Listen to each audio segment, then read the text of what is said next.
संस्थान में क्या क्या सुविधाएं रखी हुई हैं, क्या क्या कैसे रोजगार करते हैं? नमस्कार, मी समाधान पाटील. मी डिस्ट्रिक्ट रिसोर्स पर्सन म्हणून कृषी विभागाला पण काम करतो. त्याच्याबरोबर सेवा एंटरप्राइजेस म्हणून हे माझे फॅसिलिटी सेंटर आहे. ह्या ठिकाणी विविध प्रकारच्या उद्योगांसाठी नोडल एजन्सीज असतात आणि त्या प्रत्येक ठिकाणी जे काही उद्योजक असतात, शेतकरी असतात, महिला असतात, त्यांना जाणं हे शक्य नसतं. परंतु ते जर का ह्या ठिकाणी आले तर त्यांना इथं इंडस्ट्रियल असतील, कृषी रिलेटेड असतील, पर्यटन रिलेटेड असतील, त्याच्यानंतर आपल्याला गोडाऊन, कोल्ड स्टोरेज, वेअरहाऊस जे पण काही प्रोजेक्ट करायचे असतील तर त्याचं एकाच ठिकाणी सर्व सोयीनुसार त्यांना या ठिकाणी समाधान मिळतं. अब तक कितने बेरोजगारों को आपके संस्थान के माध्यम से रोजगार मिला है सर? या ठिकाणी जवळपास मागच्या 5 वर्षामध्ये 1000 उद्योजकांपर्यंत आम्ही पोहोचलेलो आहोत. त्याच्यामध्ये सर्व प्रकारच्या शासकीय योजना आहेत, त्याच्यामध्ये PMFME जी योजना आहे त्याच्यामध्ये जवळपास 260 लाभार्थी आतापर्यंत झालेले आहेत.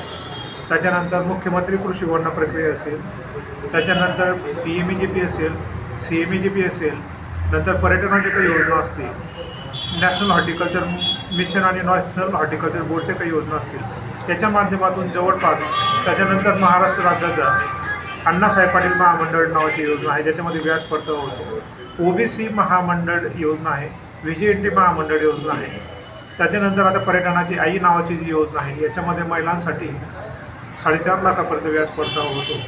सब्सिडी भी है क्या सर इसमें कुछ? हाँ, ये हर एक स्कीम में अलग अलग सब्सिडी का स्कीम है. मतलब कुछ स्कीम में आपको इंटरेस्ट सब्वेंशन मिलता है और कुछ स्कीम में आपको गवर्नमेंट का 15% से लेकर 50% तक सब्सिडी मिलता है. बेरोजगारों के लिए क्या कहना चाहेंगे सर? आपके संस्थान के माध्यम से काफ़ी अच्छा काम कर रहे हैं कि रोजगार उपलब्ध करा रहे हैं, तो उनका क्या कहना आपका? सर, जे बेरोजगार असतात त्यांना आपल्या जी शिक्षण पद्धती आहे त्या शिक्षण पद्धतीमध्ये नोकरी कुठे मिळेल ह्या पद्धतीने शिक्षण तर मिळतं, परंतु जर का उद्योजक व्हायचं असेल तर ह्या सिंपल पद्धतीने कुठलीही सुविधा आतापर्यंत अवेलेबल नव्हती. परंतु सेवा एंटरप्राइजेस मार्फत आपण त्यांना उद्योजक होण्यासाठी लागणारं सर्व फॅसिलिटी आपण त्यांना प्रोव्हाइड करतो. सर आने के लिए क्या पता होगा? सॉरी सर, येचा पत्ता सांगा. आने के लिए क्या पता आने होगा? के लिए सेवा एंटरप्राइजेस शाहू नगर, शाहू महाराज हॉस्पिटलच्या बाजूला, शाहू नगर, जळगाव. मोबाईल नंबर सांगा. मोबाईल नंबर 7588 010 आणि कॉलिंगचा नंबर आहे 83 29 23 77 16. चालू. नाव सांगा तुमच्या. क्या नाम है सर जी? पवन अनिल मुले. बताइए सर, क्या संघर्ष की कहानी है आपकी? मराठीत हे बोला. संघर्ष की कहाणी अशी होती की मी म्हणजे एक युवा उद्योजक म्हणून माझी इच्छा होती की आपण डेअरी फार्म चालू करायचं आणि प्रॉपर चालू करायचं, म्हणजे मॅनेजमेंटनुसार, चांगल्यानुसार, पण गायडन्स भेटत नव्हती. म्हणजे मी एकदम विचारात पडून गेलेलो होतो की कसं करायचं, काय करायचं. पण मला म्हणजे लोनचं वगैरे बँकेत वगैरे कसं आहे लाभ वगैरे घ्यायचा, तर सरांकडनं मी एक माहिती घेतली, समाधान सर म्हणून, की त्यांनी मला माहिती दिली की तुम्ही अशा याच्यातनं PMEGP स्कीमवरनं तुम्ही लोन घेऊ शकता आणि एक तुमचा उद्योग चालू करू शकता. त्याला सबसिडी पण असते म्हणे आज सर्व. तर मी नियोजन प्रॉपर करून आज म्हणजे 19 लाख 12-14 म्हशीप्रमाणे माझा आता व्यवसाय सुरू आहे. समाधान सर ने आपकी समस्या का समाधान अब कर दिया? हाँ. कैसा लग रहा है? एकदम बढ़िया लग रहा है. समाधान सर की वजह से ही वो जो व्यवसाय है वो वहाँ पे स्थिर हुआ और मैं आज बेरोजगार नहीं हूँ. आज मैं कुछ ना कुछ व्यवसाय से कमा रहा हूँ. बहुत अच्छी बात है. क्या कहेंगे बाबा? कर्जा लेने के लिए मेरा एक धार का सरपंच था 15 साल जी. और उसके बाद कर्जा लेने के लिए मेरे जो डेयरी फार्म है वो डेयरी फार्म के लिए जो उद्योजक है जी. जो ये तरुणाई है उसके लिए कर्जा लेने के लिए हम 5-6 बैंक तक घूमे.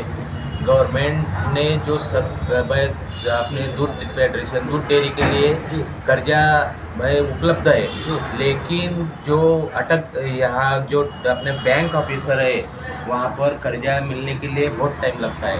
6 महीने से हम फिर रहे.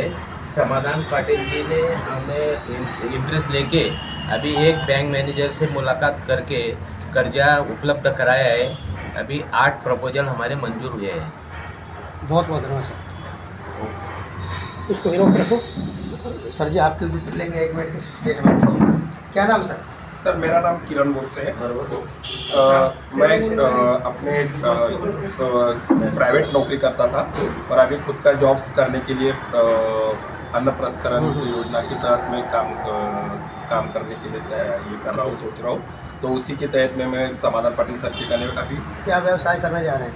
अन्न प्रसंस्करण में, यानी अन्न प्रक्रिया के जो खाद्य के ऊपर जो ट्रीटमेंट की जाती है उससे जो बायो प्रोडक्ट बनते हैं उसके ऊपर अपन फैक्ट्री डालने के लिए मेरा प्रपोजल है। और उसी में समाधान पाटिल सर से मुलाकात करने आया था कि भाई उस योजना में मुझे जानकारी मिले, उनसे उस बारे में सब चीज़ें कागज पत्र जमा करके अभी मेरा आगे का प्रोसेस मैं करवा रहा हूँ। समाधान सर से मिलकर के कैसा लगा सर? समाधान सर से तो वैसे देखी जाए तो समाधान सर के और मेरे रिश्ते पिछले 7-8 साल से हैं और अभी तक उन्होंने कम से कम 1400 के, मेरी जानकारी के हिसाब से 1400 के लगभग लघु उद्योजक जलगांव जिले में खड़े किए हुए और उनका कार्य जो है वो सतत चालू ही रहता है। बहुत बहुत धन्यवाद सर।